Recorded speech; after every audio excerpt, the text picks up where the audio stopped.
Melayani masyarakat, jantung pelayanan publik. Apa itu pelayanan publik? Sederhana saja. Ini tentang pemerintah yang melayani rakyatnya. Artinya menyediakan layanan penting yang meningkatkan kehidupan. Bayangkan layanan kesehatan, pendidikan, infrastruktur, dan masih banyak lagi. Di Indonesia, kita sedang mendorong reformasi birokrasi, perubahan besar dalam cara kerja pemerintah kita.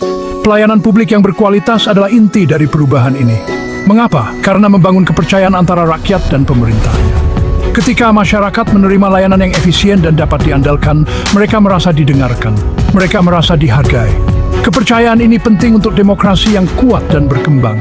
Reformasi birokrasi bertujuan untuk menciptakan sistem yang transparan dan akuntabel.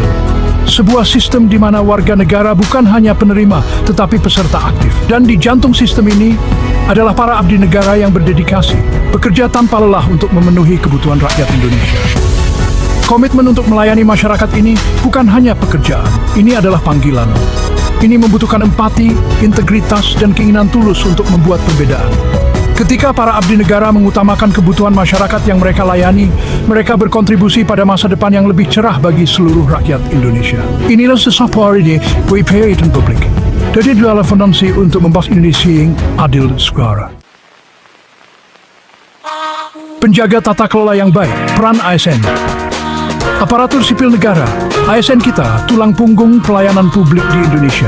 Mereka adalah guru, dokter, insinyur, dan administrator yang menjaga negara kita tetap berjalan. Peran mereka dalam reformasi birokrasi sangatlah penting. Mereka adalah orang-orang yang berinteraksi dengan masyarakat setiap hari, menyediakan layanan-layanan penting. Tindakan mereka, dedikasi mereka, secara langsung berdampak pada kehidupan jutaan orang. ASN bukan hanya pegawai pemerintah, mereka adalah agen perubahan. Komitmen mereka terhadap profesionalisme, integritas, dan inovasi sangat penting untuk keberhasilan reformasi. Mereka bertanggung jawab untuk menerapkan kebijakan baru, mengadopsi teknologi baru, dan memastikan layanan menjangkau mereka yang paling membutuhkan. Ini bukan tugas yang mudah. Hal ini menuntut pembelajaran terus-menerus, kemampuan beradaptasi, dan kemauan untuk menerima tantangan baru. Tetapi ASN tidak sendirian dalam perjalanan ini. Pemerintah berkomitmen untuk menyediakan dukungan dan sumber daya yang mereka butuhkan untuk unggul. Melalui program pelatihan, inisiatif pengembangan kapasitas, dan fokus pada promosi berbasis prestasi, kita memberdayakan ASN kita untuk menjadi pemimpin sejati dalam pelayanan publik. Keberhasilan mereka adalah keberhasilan kita bersama untuk pemerintahan yang lebih kuat. Be responsive, but silently. Melampaui tugas merangkul budaya pelayanan prima. Pelayanan publik yang prima melampaui sekadar memenuhi tugas. Ini tentang bekerja ekstra, menunjukkan empati, dan melampaui harapan. Inilah yang kita sebut budaya pelayanan. Ini tentang mengubah pola pikir, beralih dari pendekatan birokratis ke pendekatan yang lebih berpusat pada warga negara. Ini berarti mengutamakan kebutuhan masyarakat selalu. Membangun budaya ini membutuhkan beberapa elemen kunci. Pertama, ASN perlu diberdayakan untuk membuat keputusan dan bertanggung jawab atas pekerjaan mereka. Ini berarti memberi mereka otonomi untuk memecahkan masalah dan meningkatkan layanan tanpa birokrasi yang tidak perlu.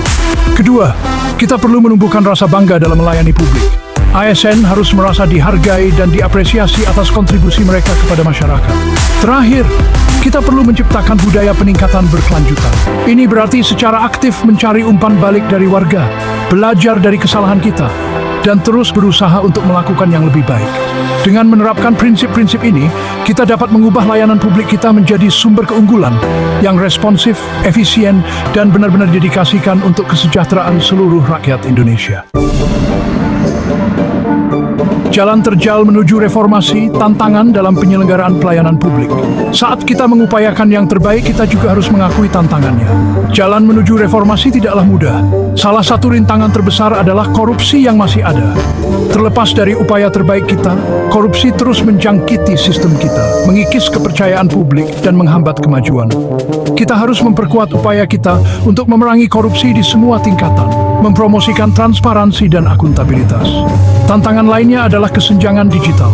Meskipun kita membuat kemajuan dalam inisiatif pemerintahan elektronik, banyak warga negara, terutama di daerah pedesaan, masih kekurangan akses terhadap teknologi dan internet.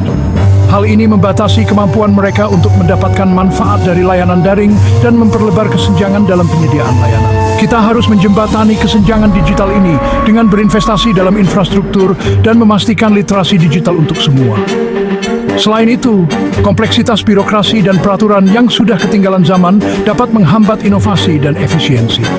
Kita perlu menyederhanakan proses, mengurangi dokumen yang tidak perlu, dan menerapkan pendekatan tata kelola yang lebih gesit dan responsif.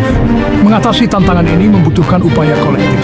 Kita membutuhkan kemauan politik yang kuat, penegakan hukum yang efektif, dan partisipasi aktif warga negara. Dengan bekerja sama, kita dapat Indonesia yang lebih adil, setara, dan sejahtera bagi semua.